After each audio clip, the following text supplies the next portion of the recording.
Gentra avtomobilida radiator krishkasi yorilib ketmasligi uchun bitta lifehack o'rgatib qo'yaman. Sizlar o'zingizlar o'qib olsanglar ham bo'ladi. Buni Gentrasi bor tanishligida tez jo'natib, videoga bitta like bosib qo'yinglar. Bosmadingiz? Like bosib qo'ying. Xo'p, bilasizlar, Gentra avtomobilida ko'pincha mana shu radiator antifriz oqizib yuboradi.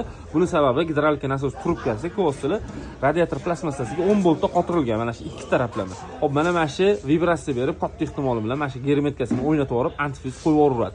Buni o'zingizlar kapotni ochib, 10 ming so'mga 10 kluch bolt olib, shuni yechib, mana shu plastmas hamda tortib qo'ysanglar, bu radiator krishkasi uzoq muddat xizmat qilib beradi. Ikkinchi sababi дополнительный parra qo'yish kerak. Bilasizlar, Gentrasida bitta dona parra bo'ladi. Ikkinchi parra qo'yib olsanglar, inshaalloh ham konserni zo'r ishlaydi, ham radiator uzoq muddat xizmat qilib beradi. Kunlar sovuq tushib qoldi, mabodo agar sizlarda shunaqa muammo bo'lib qolsa, sistema aqlajlanida nomer qoldirib qo'yaman. Avtodoktor servisga kelsanglar, buni ham o'zimiz qilib beramiz, krishkani ham almashtirib beramiz, дополнительный parra ham qo'yib beramiz.